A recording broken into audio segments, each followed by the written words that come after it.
भाइयों और बहनों, दिल से स्वागत करता हूं आपका इस विशेष कार्यक्रम में जिसका नाम है स्वामी बनाम सेवक। ये कार्यक्रम भंडारीपन विभाग की ओर से होप चैनल के माध्यम से आप तक पहुंचाया जा रहा है। हम सीख रहे हैं कि स्वामी कौन है, सेवक कौन है, दोनों के बीच में रिश्ता कौन है, और बात हम कर रहे हैं धन संपत्ति, रुपए और पैसे की। आज के पाठ में हम ये सीखेंगे कि वो परमेश्वर जो धन दौलत देता है वो ले भी लेता है, उसे देने का भी अधिकार है और लेने का भी अधिकार है।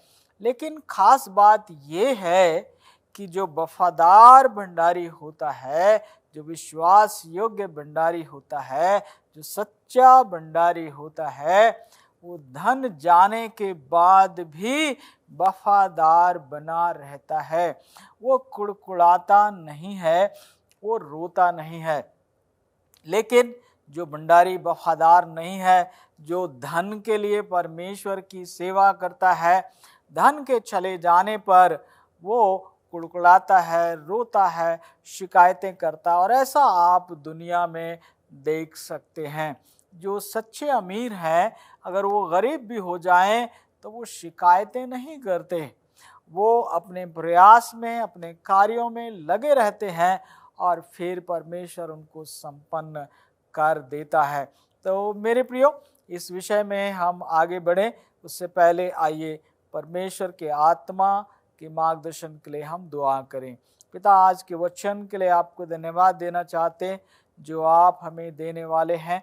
आपके आत्मा के द्वारा हमारा मार्गदर्शन करें, वचन को सीखने, समझने और हमारे जीवन में लागू करने में हमारी मदद करें। आपने प्रार्थना को सुना, धन्यवाद। आपके पुत्र हमारे उद्धार करता मसीह यीशु के नाम से मांगते हैं, आमीन। तो बाइबल आप मेरे साथ खोलेंगे, पहला शमूएल 2 का 7 वचन मैं पढ़ना चाहता हूँ आपको। पहला शमूएल 2 का 7। यहोवा निर्धन करता है और धनी भी बनाता है, वही नीचा करता और ऊंचा भी करता है। ये हन्ना ने प्रार्थना करते समय बोला है। इस सच्चाई को हन्ना ने प्रकट किया है कि लोग घमंड ना करें। हन्ना ये कहना चाहती है कि परमेश्वर ने ही उसको बांझ किया और परमेश्वर ने ही उसको संतान की आशीष दी। परमेश्वर ने ही उसके गर्भ को बंद कर दिया और परमेश्वर ने ही उसके गर्भ को खोल दिया। मेरे प्रियो, ये सच्चे भंडारियों के जीवन में होता है, जो परमेश्वर की उपस्थिति में चलते हैं, परमेश्वर का भय मानते हैं। वो इस बात की गवाही दे सकते हैं कि परमेश्वर ही धन को देता है और वही निर्धन करता है, और वो मालिक है, उसको हक है, वो स्वामी है। इस दौरान हम यही सीख रहे हैं, पृथ्वी और जो कुछ उसमें है सब यहोवा ही का है, जगत और उसमें निवास करने वाले लोग भी। ये सारी चीज़ों को हमने सीखा है। जब परमेश्वर का है तो परमेश्वर को हक है, अधिकार है, जब चाहे तो ले ले और जब चाहे तो दे दे। एक सच्चे भंडारी को कभी शिकायत नहीं करना चाहिए।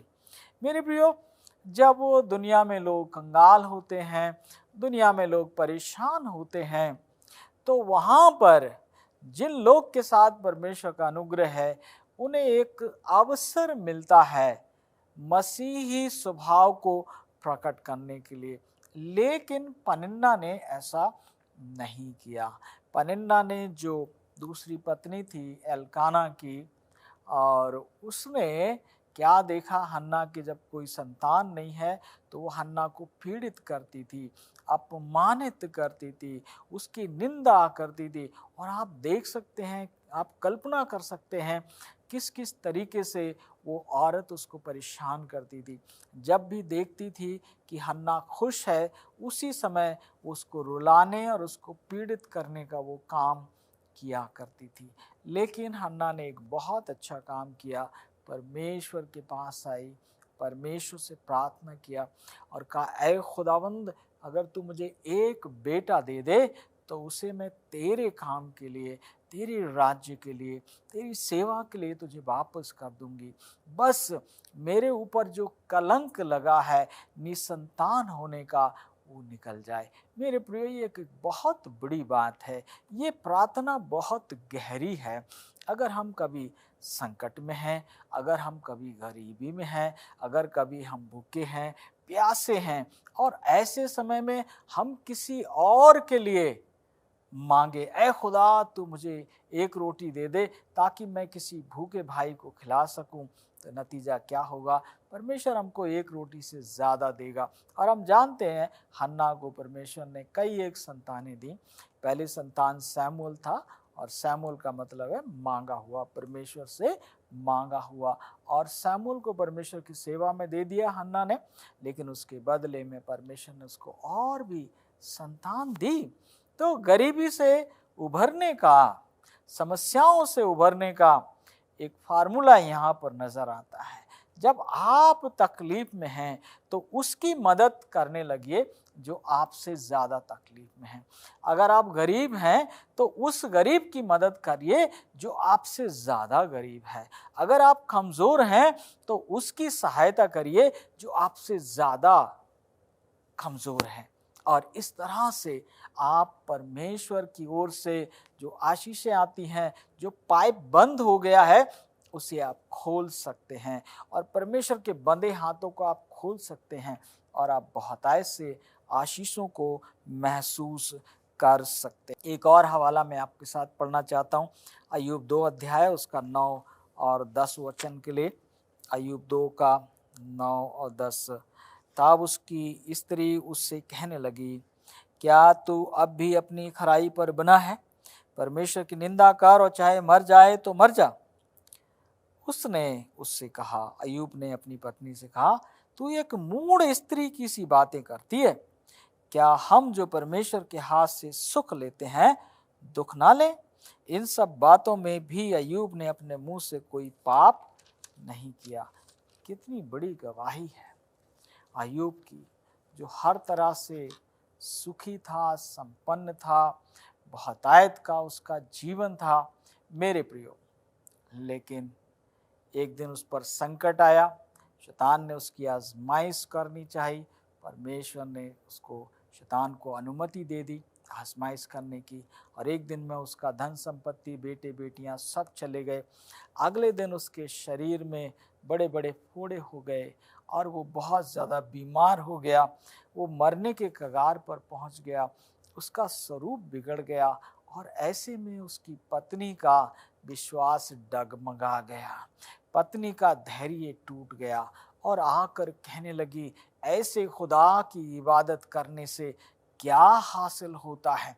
क्योंकि ये जो पत्नियां होती हैं कई बार विश्वास में कमज़ोरी को जाहिर कर देती हैं, कई बार अपने धैर्य को वो खो देती हैं।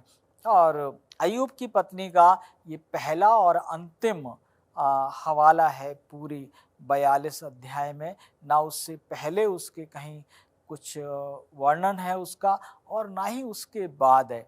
इस औरत ने एक बार मुंह खोला है और एक बार भी गलत बात को उसने बोला है। अपने पति से कह रही है, अरे मर जाए तो मर जा, मैं विधवा हो जाऊं तो हो जाऊं, सब चला गया तो चला गया।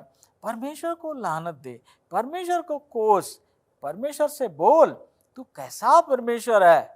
तूने दिया मेरी मजाक बनाने के लिए और सब कुछ ले लिया। अय्यूब ऐसा इंसान नहीं था। हमने सीखा अय्यूब वफादार भंडारी था, विश्वास योग्य भंडारी था, और विश्वास योग्य भंडारी की ये पहचान है जो हम सीख रहे हैं इस वक्त। और वो पहचान क्या है? कि वो दुख और सुख दोनों परमेश्वर के हाथ से खुशी से लेते हैं। वो दुख में भी उतने ही धन्यवादी होते हैं जितने वो सुख में होते हैं। ये सच्चे भंडारी की पहचान है। और अय्यूब ने कहा, तू कैसी मूढ़ स्त्रियों जैसी बातें करती है? जिसके हाथों से हम खुशियां लेते हैं, क्या उसके हाथ से हम गम ना लें? यहाँ पर सच्चा विश्वास नजर आता है। विश्वास ही किसी भंडारी को विश्वास योग्य भंडारी बनाता है। इन शब्दों को आप नोट करिए। विश्वास ही किसी भंडारी को विश्वासी भंडारी बनाता है। और अय्यूब को यह विश्वास था कि मेरे साथ जो कुछ हो रहा है भले के लिए हो रहा है, किसी वजह से हो रहा है, परमेश्वर की महिमा के लिए हो रहा है।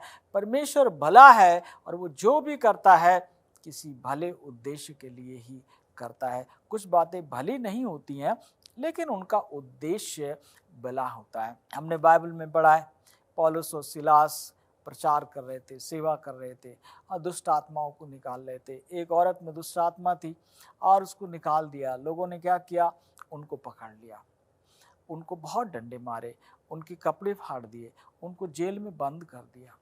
कोई गलती नहीं थी, कुछ भी नहीं था। और वो रात में क्या कर रहे थे, वहाँ जेल में भी वो आनंद और स्तुति कर रहे थे, परमेश्वर की स्तुति जय जयकार कर रहे थे। कब करते हैं लोग परमेश्वर के धन्यवाद और स्तुति? जब उनको ये विश्वास है कि जो कुछ हो रहा है किसी भले के लिए हो रहा है। और नतीजा क्या हुआ कि वो जो जेलर था, जब रात में वो स्तुति गान कर रहे थे, दरवाजे सारे खुल गए, सबकी बेड़ियां खुल गईं, सबके बंधन खुल गए। जेलर सोचा कैदी भाग गए, उन्होंने कहा नहीं, कोई नहीं भागा। जेलर अपने आप को मार डालना चाहता था कि ऐसा ना हो कल को मुझे फांसी पे लटका दिया जाए कि मैंने कैदियों को भगा दिया।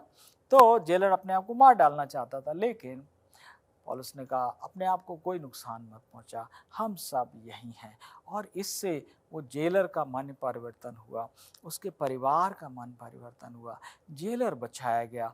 और रात में उन्होंने सुसमाचार सुना, विश्वास किया, बपतिस्मा लिया, मसीह को ग्रहण किया। और सुबह को वही लोग जिन्होंने उनको बंद किया था, जेल में डाला था, उन्होंने खबर दी इनको छोड़ दिया जाए, इनको निकाल दिया जाए। मेरे प्रियो, यही एक वजह है, यही एक विश्वास है कि मेरे साथ जो भी हो रहा है किसी भले के लिए हो रहा है, किसी भलाई के लिए हो रहा है, किसी की बेहतरी के लिए हो रहा है। और इसी एक वजह से जो विश्वास योग्य भंडारी होते हैं वो धन्यवादी होते हैं, वो कृतज्ञ होते हैं, वो आनंदित होते हैं, वो आशीषित होते हैं, जैसा कि हम अय्यूब के जीवन में देख सकते हैं। मेरे प्रियो, और एक हवाला और आप मेरे साथ पढ़ सकते हैं, न्यायियों 2 अध्याय उसका 13 से 16 वचन मैं आपके लिए पढ़ूंगा। न्यायियों 2 अध्याय 13 से 16 वचन। वे यहोवा को त्याग कर बाल देवताओं और अस्तोरेत देवियों की उपासना करने लगे, इसलिए यहोवा का कोप इस्राएलियों पर भड़क उठा और उसने उनको लुटेरों के हाथ में कर दिया जो उन्हें लूटने लगे। और उसने उनको चारों ओर के शत्रुओं के अधीन कर दिया और वे फिर अपने शत्रुओं के सामने ठहर न सके। जहाँ कहीं वे बाहर जाते वहाँ यहोवा का हाथ उनकी बुराई में लगा रहता था, जैसे यहोवा ने उनसे कहा था, वरन यहोवा ने शपथ भी खाई थी। इस प्रकार वे बड़े संकट में पड़ गए, तो भी यहोवा उनके लिए न्यायी ठहराता था जो उन्हें लूटने वाले के हाथ से छुड़ाते थे। यहाँ पर एक और वचन है, यहोशू के मरने के बाद इस्राएली लोगों ने परमेश्वर को त्याग दिया, परमेश्वर को छोड़ दिया और जो वहाँ के दूसरे देवी देवता थे उनकी ये उपासना करने लगे, उनको बलिदान चढ़ाने लगे। इन्होंने परमेश्वर की ओर अपनी पीठ फेर ली और परमेश्वर जब इनसे दूर हो गया तो चारों तरफ के लोगों ने इनको लूटना, इनको मारना और इनके धन संपत्ति को छीनना शुरू कर दिया। मेरे प्रियो, ये एक विषय बहुत गंभीर है।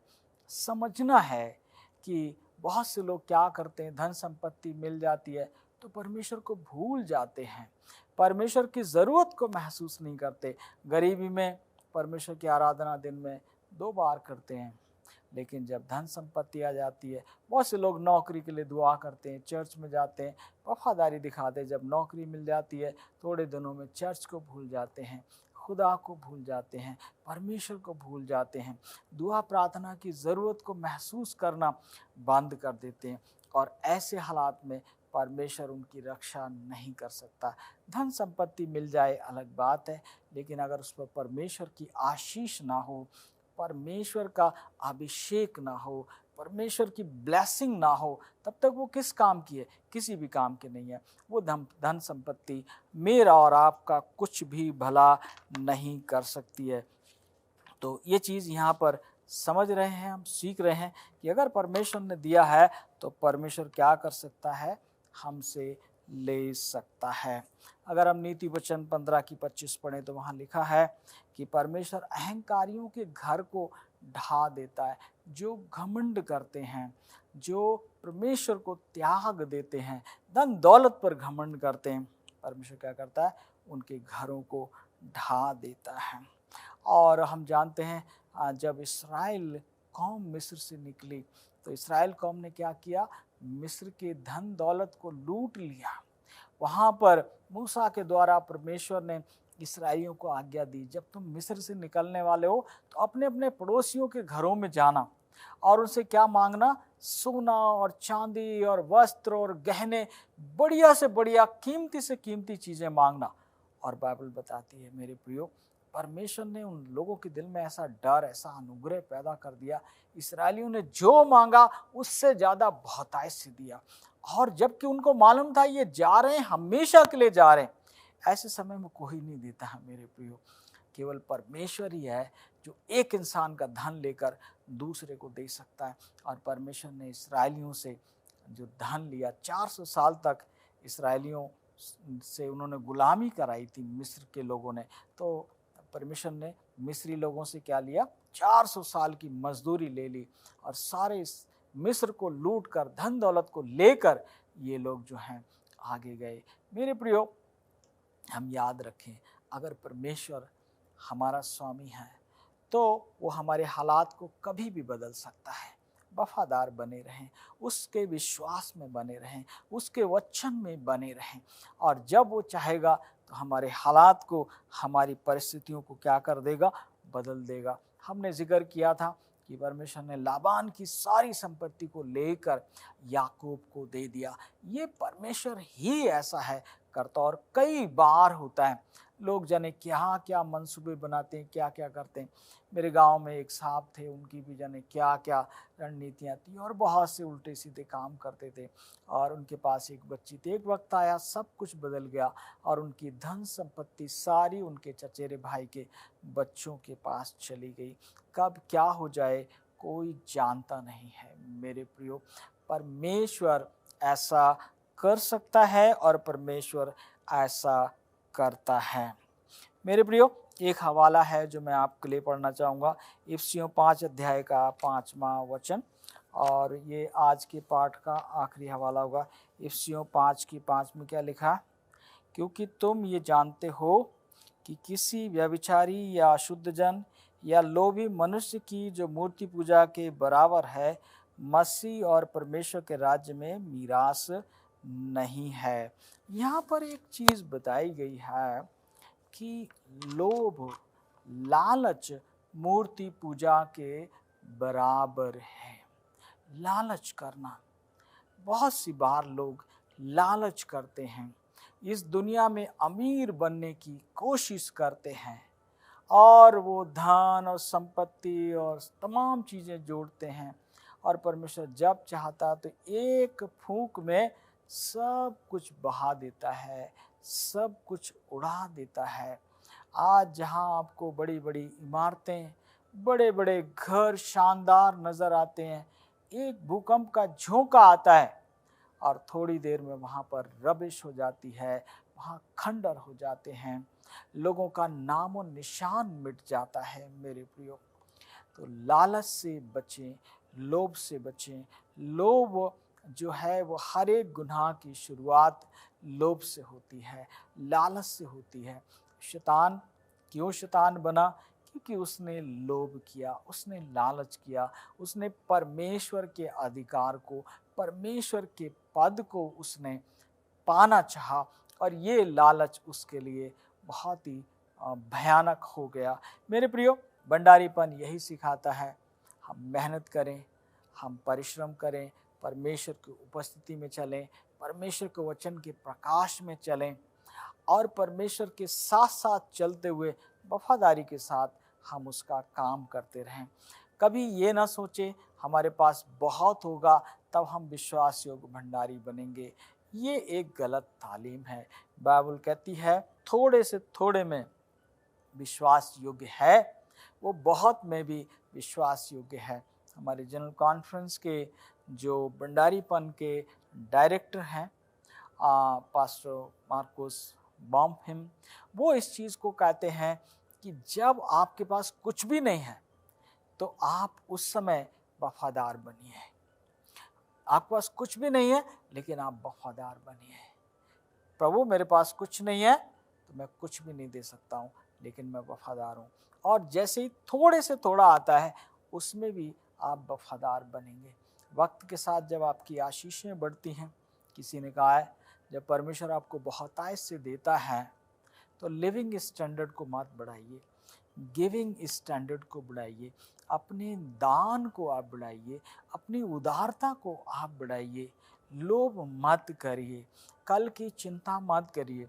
लोग कल की चिंता करके क्या करते हैं, खाना नहीं खाएंगे, भले काम नहीं करेंगे, ज़रूरतमंद की बात नहीं करेंगे, और वो अचानक कोई ऐसी समस्या आती है, वो धन दौलत रुपया पैसा सब चला जाता है।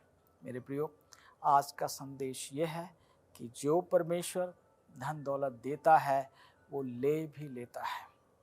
जो भंडारी विश्वास योग्य हैं वो अय्यूब के समान कहते खुदा ने दिया खुदा ने लिया, उसी का नाम मुबारक हो। उन्हें कोई पीड़ा नहीं होती, कोई परेशानी नहीं होती, कोई शिकायत नहीं होती। लेकिन दूसरी बात हमने ये भी देखी, जब लोग परमेश्वर को छोड़ देते हैं तो परमेश्वर उनके धन दौलत को लेकर दूसरों को दे देता है। आज हम देखें हमारी दशा क्या है, हमारी परिस्थिति क्या है, हम कहाँ पर हैं। अपने आप को देखें, अपने आप को परखें कि हम इस चीज़ को जानते और मानते हैं कि नहीं, कि परमेश्वर जो हमें आशीष दे रहा है वो कल को हमसे जा भी सकती है। इसलिए वफादार भंडारी बने रहें, यहोवा में आनंदित रहें, उसका धन्यवाद, उसकी स्तुति करते रहें, और आप देखेंगे कि परमेश्वर अपने वाचा और प्रतिज्ञा को आपके जीवन में पूरा करेगा। आइए प्रार्थना के साथ इस संदेश को समाप्त करना चाहेंगे। पिता, आपको धन्यवाद देते हैं इस समय के संदेश के लिए, आपके वचन के लिए। सुनने वालों पर आपका अनुग्रह हो, आपका आत्मा का प्रकाश आपके लोगों की अगुवाई करे, ताकि खुदावंद वो हर हाल में भंडारी बने रहें। इस बात को स्वीकार करते रहें, जिस परमेश्वर ने दिया है अगर वो हमसे ले भी लेता है तो हमें कोई संकोच, कोई शिकायत नहीं होनी चाहिए। आपके बेटे बेटियों पर आपका अनुग्रह हो, आपकी आशीष हो। धन्यवाद के साथ इस दुआ को मसीह यीशु के नाम से मांगते हैं, आमीन।